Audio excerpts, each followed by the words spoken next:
पापी कौन? ये पहली कहानी है बैताल पचीसी की। काशी में प्रताप मुकुट नाम का राजा राज्य करता था। उसके वज्र मुकुट नाम का एक बेटा था। एक दिन राजकुमार दीवान के लड़के को साथ लेकर शिकार खेलने जंगल गया।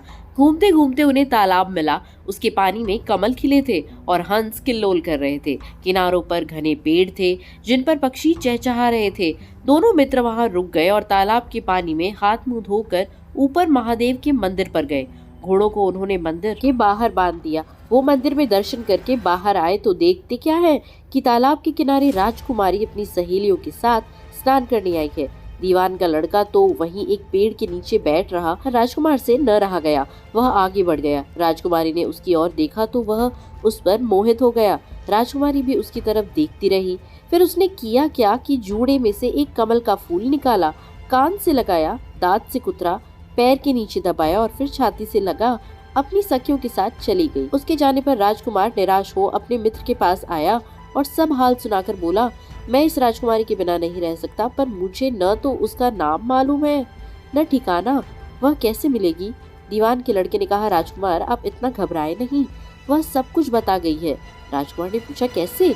वह बोला, उसने कमल का फूल सिर से उतारकर कानों से लगाया तो उसने बताया कि मैं कर्नाटक की रहने वाली हूँ। दांत से कुतरा तो इसका मतलब था कि मैं दंतबाट राजा की बेटी हूँ। पाँव से दबाने का अर्थ था कि मेरा नाम पद्मावती है और छाती से लगाकर उसने बताया कि तुम मेरे दिल में बस गए हो। इतना सुनना था कि राजकुमार खुशी से फूल उठा। बोला, अब मुझे कर्नाटक देश में ले चलो। दोनों मित्र वहाँ से चल दिए। घूमते फिरते सैर करते दोनों कई दिन बाद वहाँ पहुँचे। राजा के महल के पास गए तो एक बुढ़िया अपने द्वार पर बैठी चरखा काटती मिली। उसके पास जाकर दोनों घोड़े से उतर पड़े और बोले, माई हम सौदागर हैं, हमारा सामान पीछे आ रहा है, हमें रहने को थोड़ी जगह दे दो। उनकी शक्ल सूरत देखकर और बातें सुनकर बुढ़िया के मन में ममता उमड़ आई। बोली, बेटा तुम्हारा घर है, जब तक जी में आए रहो। दोनों वहीं ठहर गए। दीवान के बेटे ने उससे पूछा, माई तुम क्या करती हो? तुम्हारे घर में कौन कौन है? तुम्हारी गुजर कैसे होती है? बुढ़िया ने जवाब दिया, बेटा मेरा एक बेटा है जो राजा की चाकरी में है। मैं राजा की बेटी पद्मावती की धाय थी। बूढ़ी हो जाने से अब घर में रहती हूँ। राजा खाने पीने को दे देता है। दिन में एक बार राजकुमारी को देखने महल में जाती हूँ। राजकुमार ने बुढ़िया को कुछ धन दिया और कहा, माई कल तुम वहाँ जाओ तो राजकुमारी से कह देना कि जेठ सुदी पंचमी को तुम्हें तालाब पर जो राजकुमार मिला था वह आ गया है।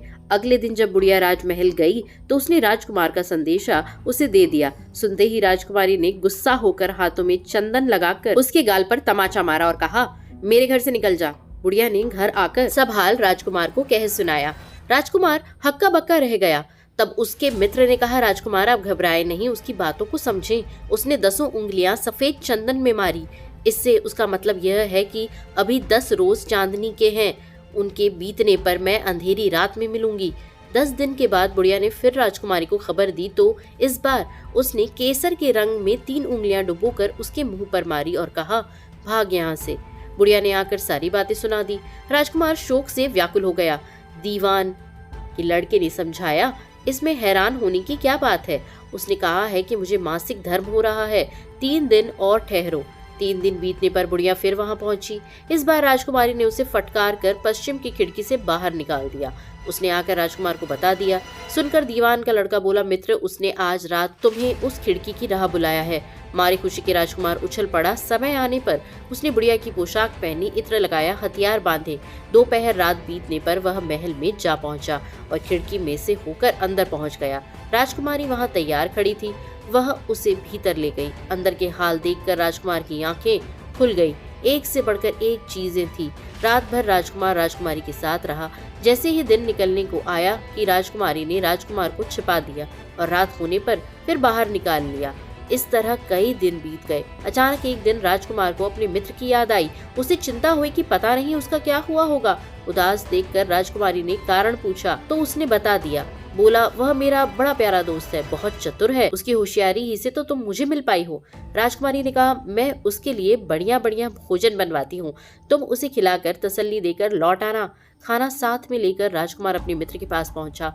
वह महीने भर से मिले नहीं थे। राजकुमार ने मिलने पर सारा हाल सुनाकर कहा कि राजकुमारी को मैंने तुम्हारी चतुराई की सारी बातें बता दी हैं, तभी तो उसने यह भोजन बनाकर भेजा है। दीवान का लड़का सोच में पड़ गया। उसने कहा, यह तुमने अच्छा नहीं किया। राजकुमारी समझ गई कि जब तक मैं हूँ वह तुम्हें अपने बस में नहीं रख सकती, इसलिए उसने इस खाने में जहर मिलाकर भेजा है। यह कहकर दीवान के लड़के ने थाली में से एक लड्डू उठाकर कुत्ते के आगे डाल दिया। खाते ही कुत्ता मर गया। राजकुमार को बड़ा बुरा लगा। उसने कहा, ऐसी स्त्री से भगवान बचाए, मैं अब उसके पास नहीं जाऊंगा। दीवान का बेटा बोला, नहीं, अब ऐसा उपाय करना चाहिए जिससे हम उसे घर ले चले। आज रात को तुम वहां जाओ। जब राजकुमारी सो जाए तो उसकी बाईं जांघ पर त्रिशूल का निशान बनाकर उसके गहने लेकर चले आना। राजकुमार ने ऐसा ही किया। उसके आने पर दीवान का बेटा उसे साथ ले योगी का भेष बना मरकट पर जा बैठा और राजकुमार से कहा कि तुम ये गहने लेकर बाजार में बेच आओ।